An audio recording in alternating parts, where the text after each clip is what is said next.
Hi everyone, and welcome back to Project No Buy.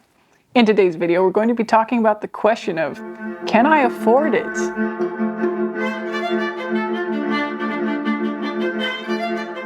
So we might be diving a little bit into the morality of money again, so consider this maybe part 2 of that conversation.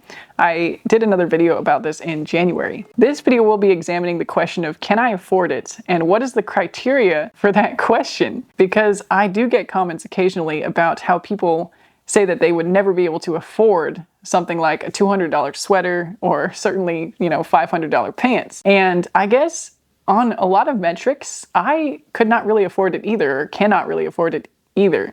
And I guess I just wanted to discuss that a little bit today because there will be different people and different levels of income and different priorities in life that dictate what somebody can afford. There's no set metric, I guess, and there's not really a right answer or even a reputable source, at least in my mind, of kind of a reasonable representation of what somebody can genuinely afford. And I do feel like a lot of the times it's either at one extreme or another. Marketing tells us you deserve it, YOLO, buy everything now, your life will be better with material things.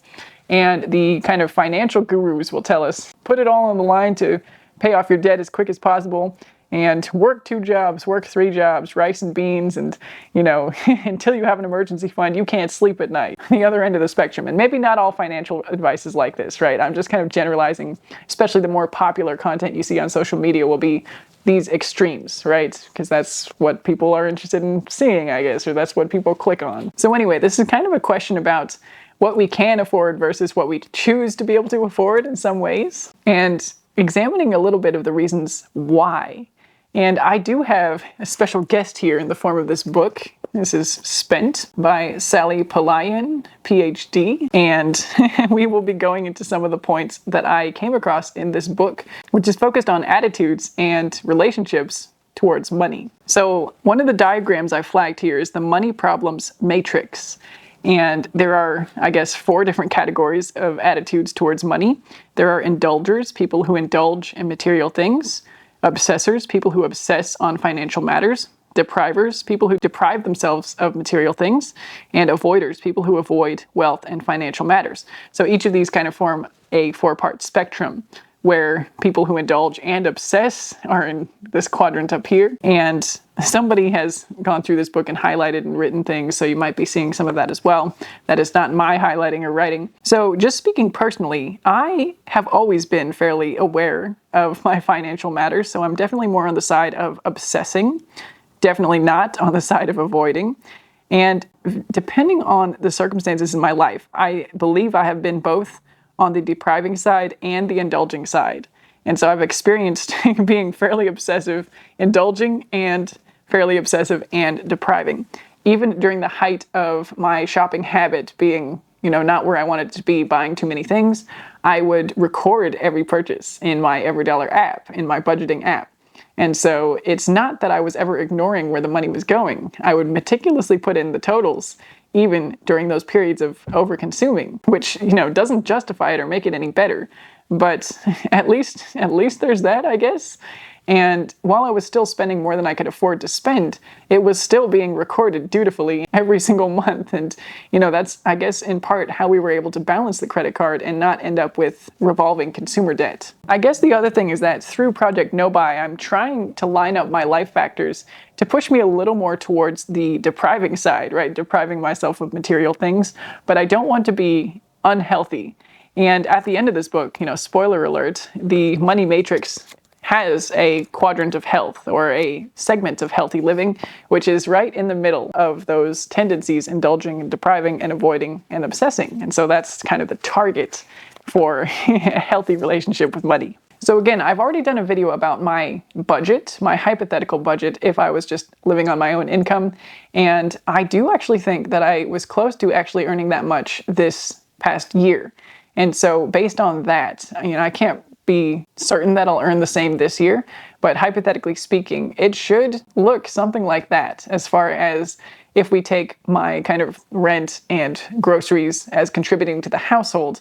And if I really commit to the savings and know by budget level, the $200 a month for non-essentials, that's more or less what it should actually look like. And so given the $200 a month or $2,400 a year, that's what I'm working with as far as what I can afford for non-essential goods. And so if I do say that I can afford a $300 sweater or $500 jeans or $50 shampoo or whatever it might be, excuse the sirens, that's the budget that it's coming out of. And it is very possible that other people have much lower budgets for non-essentials. I do include eating out that's not with family in that budget. So to reiterate, the things that that budget covers, it does include personal care items, replacements, and restaurants that aren't part of the family budget, as well as just things that I want but don't need in the categories of clothing, books, makeup, anything that's a non-essential purchase. And it is very possible that as the years go on, my non-essential spending will go down, or it might become redistributed, right? I might choose to spend more on these social activities. I might try to do an exercise class that has a fee or something like that. And these things might get redistributed as far as where the money is going and what I'm affording, what I'm prioritizing. And there's all sorts of reasons why somebody can and can't afford certain things, right? People with different levels of income have different thresholds for what they're comfortable with buying in any given category. Hence, so many people commenting that they could never afford $500 jeans. And many of these people, well, it might be a stretch to say many, but I would hypothesize that at least some of these people could afford it, maybe arguably more than I can afford it. And it's not sheer affordability, do you have the money? That is the criteria for whether somebody decides to make that purchase or not. In this case, somebody is me having decided to make that purchase when perhaps it wasn't the most financially wise move to do so, or not the move that somebody with their entire priorities lined up would do. I also got some comments, I shared earlier. So this is kind of a comment from me, but also, a conversation between me and you in the community, that I had some relatability to the feeling I had about spending money on myself versus the amount I was giving to charity, right? I made a comment about how if I can buy pants that retail for $500, then I should definitely be able to donate $500 to a worthy cause. And there is a little bit of kind of ickiness there as far as having a budget for non-essentials that's, $2,400 in a year, and not giving at least that much to charitable donations or charitable causes. And I had a comment that says that this person doesn't give anywhere close to 10% of their income because they don't feel like they can afford it. And, neither do I. I don't give 10% of, or we, I guess I should say, don't give 10% of our household income because we don't feel like we could remotely afford losing or donating, wouldn't be losing, but allocating it that way when living expenses are really high right now and also somewhat unpredictable.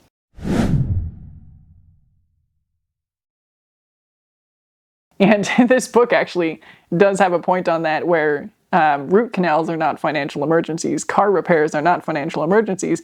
You expect your car and your teeth and your appliances to wear out, and so you need to be saving for those things. But, I'm just not there yet. We are just not there where we have, if I hypothetically need a dental implant, that's going to be $4,000 or $5,000. And it's really difficult for us to accumulate that amount of money and to just have that for the anticipated dental emergencies. And how many people, would we have to save that for everybody in our household that has the ability to have that kind of emergency? And just today, actually, we found out that we need to get some new tires on one of our cars and get it realigned, and it's going to be over $600 to do that. And it did bring up some regrets as to some of the non-essential spending that I did in January as far as using a portion of my budget for non-essential things, whereas that could have probably been better allocated to the unexpected car expense. But I guess back to this dialogue of what we can afford and what we prioritize sending money to. This comment that I was reading continues, every once in a while I will drop 10% of my monthly income on something frivolous and inane. And, same here. Or I'll nickel and dime myself to that amount on frivolous and inane crap. Yeah. So why do I feel like I can afford that? Why do we feel like we need to be frivolous in some categories but not others? According to some people, you can't actually afford anything until you're out of debt. And then once you have a fully funded emergency fund, I have had some comments from people that say they wouldn't be able to sleep at night if they didn't have their emergency fund in place. And I do think there is wisdom in that, but there's also maybe over-obsession in that too, right? I'm not sure that's losing sleep at night. I'm sure it's not literal, but I do want to find the balance of a healthy relationship with money and allocating it responsibly. And I guess the other context here for me personally is that we are not currently in debt aside from a mortgage. And if, poop hit the fan, I don't really know about how swearing affects monetization, but I just don't like to do it anyway in case, people are listening who don't want to be exposed to that kind of thing. So if the poop hit the fan, apparently I can't say that without laughing either. If that happens, if the worst came to worst, we would obviously have to sell our house and cram into a smaller apartment or room in another house or rent somewhere smaller. And I guess the thing is that doesn't really scare me as somebody who has lived in those kinds of situations before, right? Not with a ton of people in a tiny space, but we have lived in cheaper rentals, cheaper apartments, not quite enough space for the people that we have before.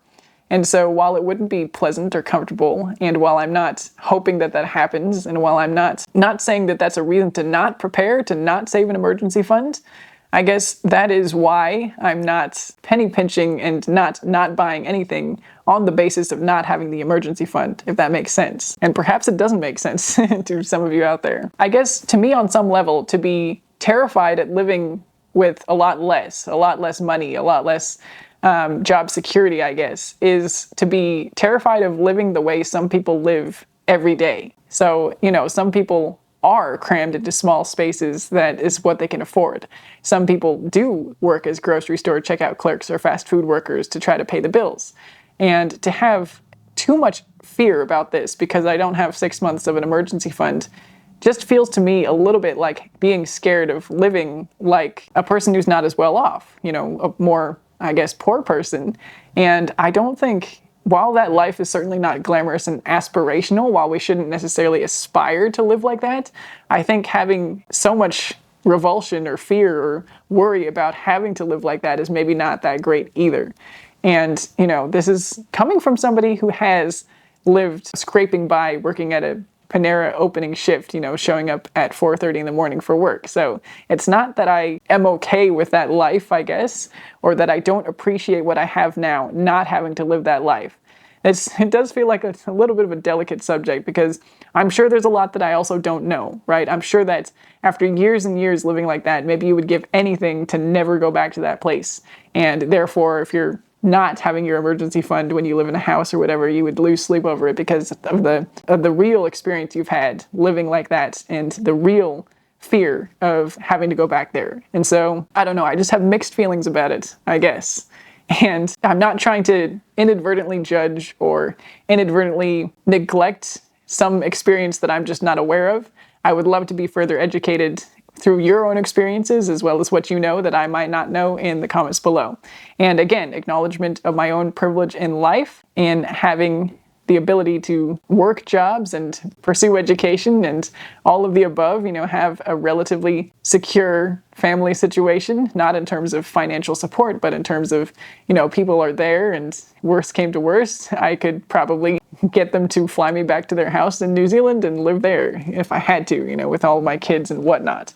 It would be certainly not ideal, but I do have a safety net that many people do not. And I guess the final point goes along with another chat that I've had on this channel, or will have if it's not up yet, that all humans deserve to live in relative comfort, right? We all deserve it, and none of us do. And so there's something about that kind of makes me reluctant to cling too tightly to the thought of having a fully funded, secure emergency fund. While I do want to get there and am working to get there, right? I'm actively trying to put the money away every month and have an automated payment to get there. That's one of the steps I'm taking this year. I guess I'm really not trying to expend any more negative energy towards that, if that makes sense. Anyway, back to the book now. The author of this book covers different types of indulgers on that money matrix, right? So there's compulsive spenders, compulsive shoppers, compulsive debtors, financial dependents, and financial violators. So compulsive shoppers is the one that was most interesting to me, I suppose, where they shop to alter moods and alleviate intolerable emotions such as boredom, depression, or anxiety. And this book is kind of focused on people who have unhealthy addictions with their relationship to money. And so their kind of framework for most of these types of indulgers is that they are most commonly in debt, in large amounts of debt. And so, take what's relevant and don't take what's not, as the case is with any books we choose to read. But it was interesting to read about from the lens of the focus on the relationship with money, rather than just the relationship with the emotions and the triggers for the shopping, if that makes sense. The author also mentions that most people do have periods in their lives when money management is troublesome, and healthy saving and spending habits take time to develop. However, you have a problem when your money problems have become compulsive and progressive. So you can be a problematic money user without being an addict or having a full-blown financial problem. So the compulsive shopper will fall in the indulger and obsessor quadrant of that matrix. And I think that's where I was in the years before undertaking the no-buy projects. So I had crept from being an obsessive kind of somebody on the line, right, between depriving and indulging, to kind of creeping up here to the indulging behaviors, compulsive shopping. There's a chapter in this book about how money affects relationships. And there was one point here about how when two compulsive spenders get together, they consciously or unconsciously compete to one-up each other when it comes to spending sometimes. If a husband buys a new car, the wife may feel justified in spending a lot of money on clothes to get her fair share.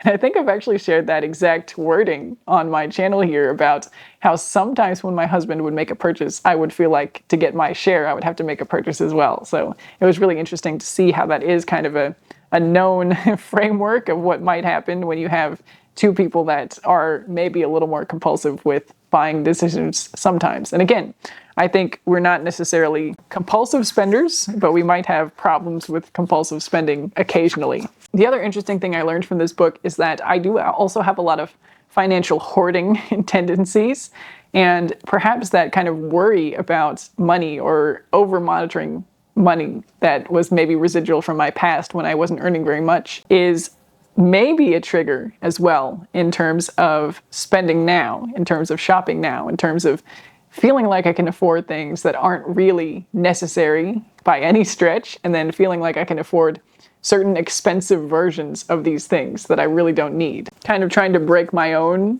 control over kind of that obsession about the numbers in the bank account, proving that I'm not too frugal or too tight with money in a way by spending it on something ridiculous sometimes. Again, it's kind of like a paradoxical realization for me that I guess I can hold both of these things fairly tightly at the same time, right? I can still be kind of obsessive with hoarding money, but also spend it in large and frivolous ways sometimes. Another poignant quote from here: recovery begins when you can no longer deny to yourself that you are powerless over your own behavior.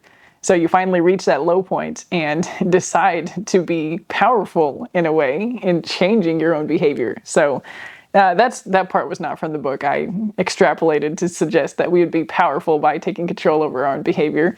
But hopefully, the author would approve of that extrapolation. Hopefully, this community can feel powerful in undertaking Project No Buy. The 6 phases of recovery here are hitting that bottom point, accepting and following guidance. Phase 3 is creating a life vision. So aligning with deeper meanings in your life is part of your recovery. Phase 4 is living with a spending plan. So living the values that you've aligned yourself with. Phase 5 is changing your thinking and feelings and impulsive actions. So using those tools and sticking to your plan, you change your thinking and feeling. You do the actions and change your response, your inner workings. And then phase 6 is living the abundant life. So abundance is not solely about money, it's a perspective. I think it's kind of parallel to reaching contentment as far as the focus on stuff. There's also a really interesting section about values and correcting distorted thoughts about money. So there's a section on debt and values. Materialism was the one I was particularly interested in. And I'm probably going to take pictures and put some of these on screen. So if you want to, you can pause and read some of the distorted narratives that we can have. I've already kind of talked about and explored some of these on this channel where, I was talking about how love of fashion might be an enabling narrative as far as getting us to buy things. And it was kind of enlightening to see somebody do it in this chart form where the distortion is on this column, whereas the reality is on this other column. So instead of I love fashion, there could be some kind of, or there's one that's parallel here. I like nice things. And when I save up in order to buy nicer things, my life is enhanced. Or I have good taste. I have good taste, but what does it really give me? How can I keep out of debt with my tastes? So, do I love fashion, or do I have a problematic relationship to spending money on fashion that I don't really need. You know, there's the thought and the reality. And, you know, it might not be a perfect parallel because as far as my love of fashion being an enabling narrative, I'm also kind of focusing on how we're influenced to think that loving fashion is kind of a virtue and a normal thing and something that everybody should engage with. And I guess my take is that we don't have to. It's more optional than I was guided to believe by the content that I was choosing to consume. And again, I take responsibility, but I'm now aware. I'm now aware of how I was distorting my own thoughts based on the inputs I was receiving. I was putting in front of myself. I'm going to put up a picture of the spending diary here. So these are 8 questions to monitor your purchases and to figure out whether you're spending impulsively or planfully. The questions are: what did you buy? How did you pay for it? Was it on the spending plan? How did you feel before, during, and after the purchase? What criteria did you use to justify the purchase? Did you need it or want it? Did you tell someone about it beforehand? Whom will this purchase affect? Will that person benefit from it or suffer because of it? And how will this purchase affect your future? There's a section on discussing purchases before buying, which is something I've gotten a lot better at since the no-buy years. I always talk about things, mostly with my husband, sometimes on here before buying, sometimes because of the filming schedule, it's not until after, but it is something I've gotten a lot better at. And there's another section here about major life events triggering relapse and how sometimes celebratory events can be a slippery slope back to the past. So I am recommitting to not letting my birthday celebration and kind of no-buy infringements trip me up for the months to come. So I will not be triggered into a relapse. But it was pretty validating to read about the stages that a lot of people do go through when they make these journeys to recovery. Even if this wasn't specifically about a relationship to buying stuff or to, you know, a no-buy challenge, a lot of it does parallel with relationships to money. And, you know, this whole video on the concept of what can I afford? Can I afford it? Why do I think I can afford ridiculously expensive material clothing pieces when I don't have an emergency fund, and etc. And breaking down some of my attitudes. I'm not even saying that my attitudes are right or the best ones, or that, you know, you have the wrong attitudes or anything. I'm not trying to suggest any of that. But I do invite you to reflect on it with me and think about your own motivations for what you can and can't afford and why. I would love to hear some of your reasons, you know, like the comment that was shared earlier. Why do you think you can afford this thing but not this thing? What are the categories where you will skimp a little bit, nickel and dime? What are the categories that you maybe skimp in this area to be able to pay for this one? Ramit Sethi is big on the money dials, right? Where you save in these areas and spend big in the others, right? He does it on purpose. And so is it okay to do that purposefully? And I know in some categories we wouldn't have arguments about doing that purposefully if we save in some areas to give charitably in other areas, for example, right? That's never going to be a bad thing. But, or I never say never, right? It'll be bad if you're neglecting your own needs for that. But there are all sorts of morality ties to money in general. And again, I'm going to keep this as an ongoing conversation, an ongoing topic on this channel. If you have further thoughts, or if there are any other angles or topics on which you would like me to open the doors of conversation, let me know in the comments below. And with that, I will say bye for now and see you in the next one.